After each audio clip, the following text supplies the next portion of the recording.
Hi, I'm Stephen Ham from Archery Supplies, and today Mathews released their latest target bow. It's the most expensive bow ever produced. And this made me think many things, and that's what I want to discuss in the video. First point, is shooting this bow going to improve my archery? If buying the most expensive bow, is it going to improve my archery? Are my scores going to improve rather than buying another bow or another brand? So that's my first question I asked to myself. I'm not having a go at Mathews. So let's just look at this bow. It's a beautiful design. I think it looks great. I think it'll shoot really, really well. That's my first point. Now, the first thing that Mathews say which will make this bow shoot better is the wider limbs. So this is the widest limbs ever produced on a bow. So wide that every shop and anyone who's got a bow press needs to buy a new bow press to be able to work on this bow. This has happened before. It's happened with Bear. They made limbs so beyond parallel that you needed a special bow press to hold it in place. A real pain in the butt for the shop owner, because you've got to go and buy new presses to work on this bow. And how many of these bows are going to be sold? How many bows will come into my shop of these bows and say, can we use your bow press to move around the peep? And if they do that, how much are you going to charge? Because like you just rotate the peep, are you going to charge $5, $10? And yet you've got to buy a new bow press just for this one bow. So that's my first sort of question. Now, I just want to talk about wider limbs versus narrower limbs. Now, when I started, limbs were fairly narrow. So they were fairly narrow, and I shoot recurve and limbs are fairly narrow. A couple of years ago, PSE said let's make a wider limb because it'll make the bow more stable. Then Elite made their limbs more wider, and I don't know which area that occurred in, but they made the limbs a little bit wider.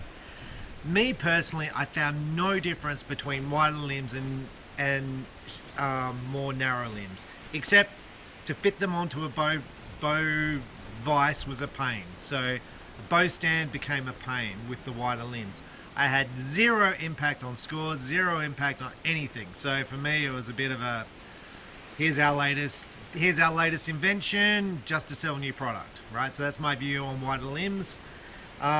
Mathews have released the 8-limb option, 8 limbs on their bows now. Look, they had to do it because they're hunting bows at that, so I think that's a bit of a gimmick. Now, that's not me selling the item or not selling the item. I just don't think that improves the accuracy.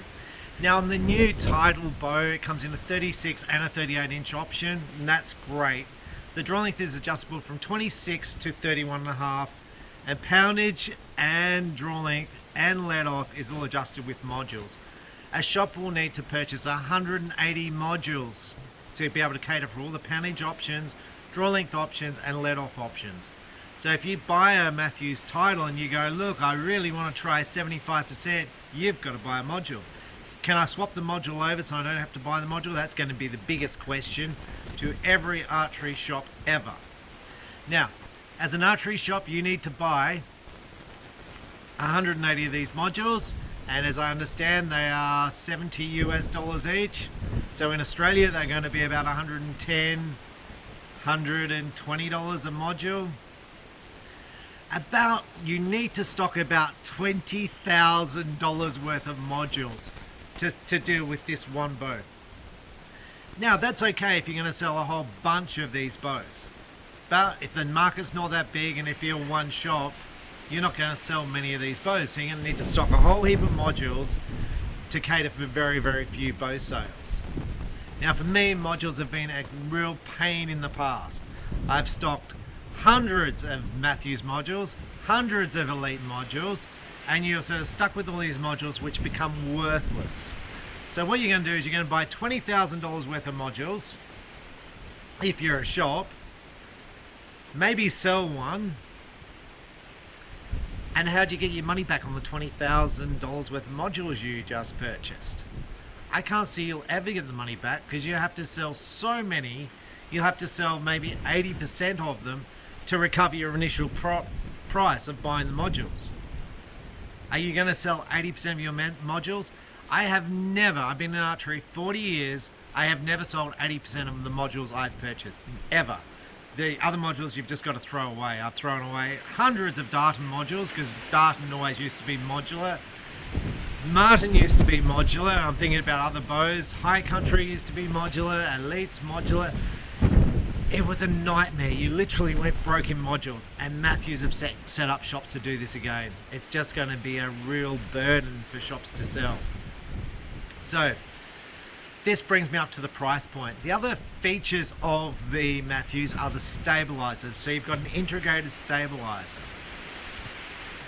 which is really, really expensive, and it only fits in a Mathews. So if you want to change from a Mathews to a Bowtech or a Lead or a PSC because suddenly you don't like your Mathews, you're stuck with the stabilizer you can't use in the other bow. That's a problem because these are really, really expensive.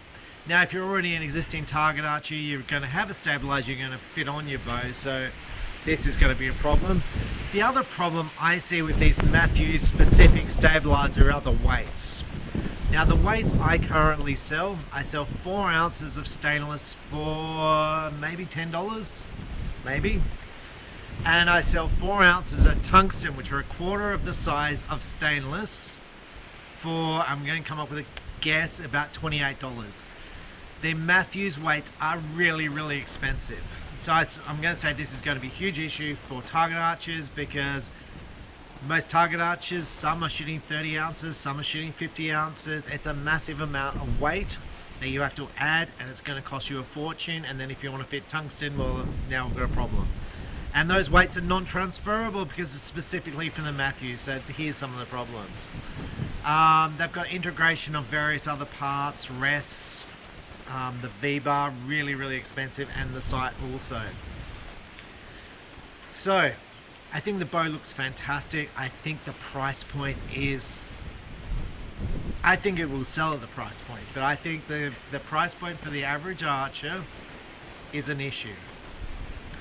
I think coming up to the competition in the marketplace, I'm going to go Elite has got draw length adjustability, valley adjustability, and you can change from a smooth mod to a fast mod. Very adjustable. You've got cable stops, limb stops. So basically you don't need to buy modules. One bow can do everything. You can change the size of the valley, you can change everything with the Elite. Bowtech is very, very similar. You've got a module that can switch from fast to from performance to smooth. Doesn't cost you anything extra. You can change the draw length to as little or as much as you want just by rotating it. And you can change your length of your valley, and you can change your feel of your valley from a hard stop to a soft stop to a smooth stop, all on the bow. So the adjustability on, I'm going to say on other bows, far exceeds that of the existing Mathews. Now I'm going to talk about tunability issues. This is basically if you've got a bow, I'm getting attacked by flies, if you've got a bow, an arrow that comes out of the bow and doesn't tune just right, with your Bowtech and Elite, it's literally seconds to tune the bow. It is so easy, you don't need a bow press, just a little twitch of an Allen key and the bow is perfect. With the Mathews system, it still requires the top hat, so it requires you to pull the bow apart via top hat system and spend time tuning it. Now, if you've just spent 2,100 American dollars on a Mathews Title and the bow doesn't paper tune out of the box, let's face it, it's not going to for a lot of archers, and that will be to do with the way the person shoots or their form or whatever, but it doesn't paper tune out the box, they're going to want the shop to fix it for free. Always have, always will. So with the Elite and Bowtech, it's really, really simple for the shop just to move a little Allen key and the whole bow tunes. So seconds, absolutely seconds to adjust. With the Mathews, you're going to put it in the bow press after you've brought a new bow press, because you can't do it with the existing bow presses, and then fit top hat systems, which will be specific for this bow. For me, I'm not a Mathews dealer, distributor. I was a Mathews distributor, and I breathe a sigh of relief. And I'm not saying I wouldn't like to sell the bow, because I think the bow will absolutely sell. I think it will send shops broke by selling these bows, because you've got to buy the modules, You've got the time tuning it. You're going to have customer complaints. You're going to have complaints when people give up the bow about all these accessories, how much money they're going to lose, and they're going to blame the shop. So for me, I'm like, I'm happy for the other guy to sell that product. If someone wants it, it's like, yeah, great, you go for it. So I think Mathews should have spent time on fitting a rotating module, adjusting value on the module, either doing it the way Elite or Bowtech do it, or even the way PSE do it. I think tunability is upmost, and coming up with the tuning system that is easy for archers and shops. So that's my view of the most expensive bow made. I think it will shoot just fine. The problem I have, I don't think it's a step up. And you may say, well, it's better than last year's, and absolutely, but is it a step up, or is it just the same? Does it shoot just the same? Does it have the same tunability? Does it shoot the same? Does it feel the same? Is it faster? No, it's the same speed. So what am I picking up for spending this amount of money? That's my view. I'm Stephen Hand. That's my view on the latest, most expensive bow built. And I also think that once other bow companies see this bow sell, and it definitely will sell, then they'll increase their prices. And I think it just makes it harder and harder for people to get into the sport. And while I understand you've got to pay for all those pro shooters out there, and you've got to pay for all that contingency money for all those pro shooters, the average archer getting into the sport, you're making it very, very hard for them to get into the sport. And you're probably going to say, well, the average archer isn't going to buy this bow.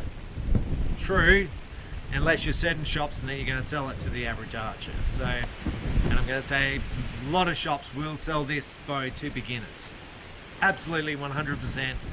I can lift off all the shops, and well over half the shops in Australia will sell this bow to beginners. So anyway, I'm Stephen Hand from Archery Supplies. I hope that's been informative, and I hope I haven't put you off the bow. It's your choice what you buy. I was a little disappointed when I saw it. It brings me back to the old days of Yamaha having specific stabilizers, specific sights for their products, as opposed to having a product which is integrated, so you can fit whatever product you like and whatever stuff you like, and it being an improvement on the product of the past. So anyway, I'm Stephen Hand from Mathews Supplies, and that's my view. Thanks for watching.